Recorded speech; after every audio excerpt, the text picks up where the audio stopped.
ऊपर सामने के एक नारियल के पेड़ पर एक काला साया उसको देखते हुए धीरे धीरे नीचे उतर रहा था। वो साया देखने में बहुत ही ज्यादा डरावना था।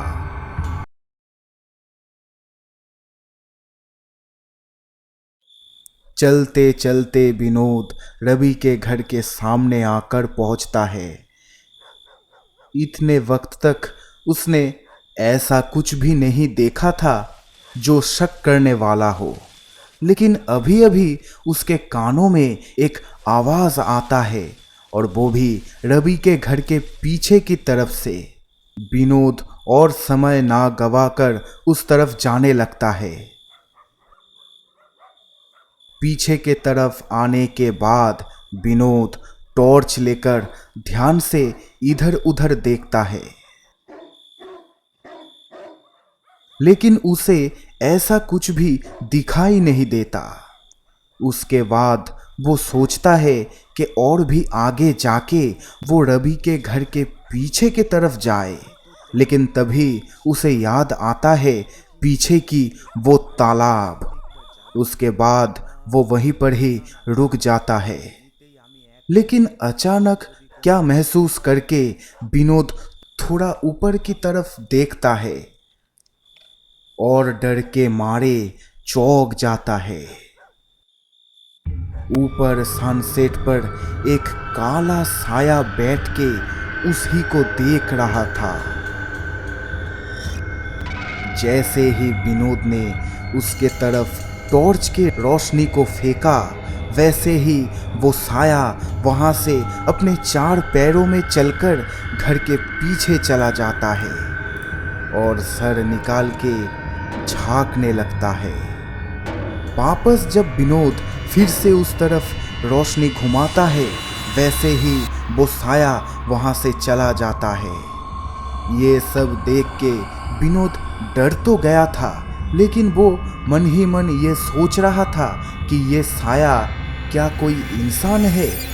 लेकिन वो जैसे चला गया, उसे देखकर तो कोई इंसान नहीं लग रहा था।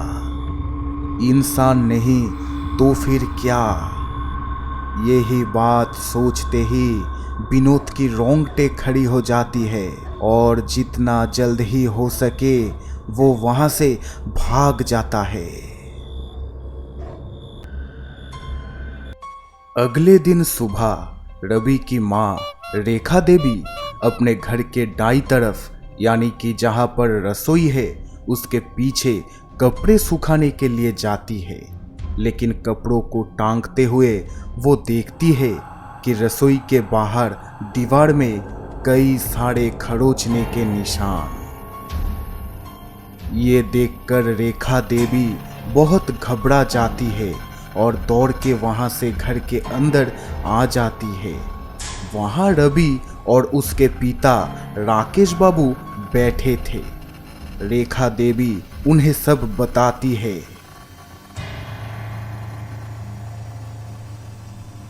उनकी बातें सुनकर रवि और राकेश बाबू भी सोच में पड़ जाते हैं।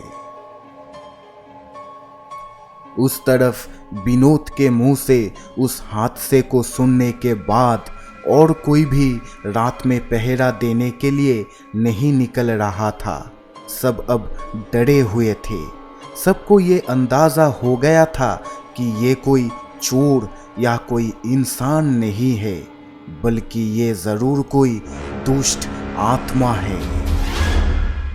ऐसे ही करते करते और भी 2 दिन निकल जाते हैं। विनोद के साथ क्या हुआ था और विनोद ने उस दिन रात को क्या देखा था, इस सब के बारे में रवि की परिवार के किसी को भी कुछ भी पता नहीं था, क्योंकि पिछले 2-3 दिनों से रवि या फिर राकेश बाबू उतने ज़्यादा घर से निकल नहीं रहे थे। रवि अगर भी अपने स्कूल जाता था तो फिर छुट्टी होने के बाद सीधा घर लौट आता था और राकेश बाबू भी कहीं नहीं निकलते थे। अगर बहुत ज़रूरत हो तो सिर्फ बाजार जाते थे बस।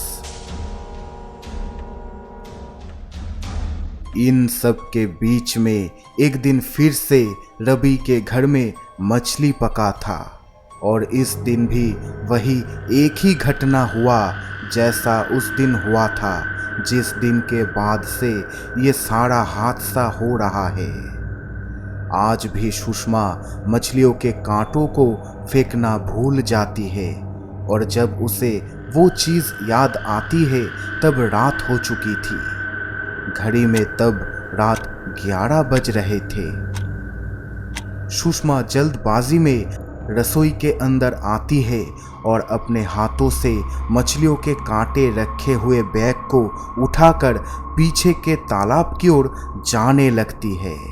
नींद से अचानक ऐसे उठकर आने के वजह से वो अपनी बाल भी गलती से खोल आई थी। पीछे तालाब के सामने आते ही सुषमा चारों तरफ एक बार देख लेती है। आज यहाँ का माहौल थोड़ा ज्यादा ही शांत था। पूर्णिमा की चांद तालाब के पानी में अपने प्रतिबिंब को छोड़ रहा था।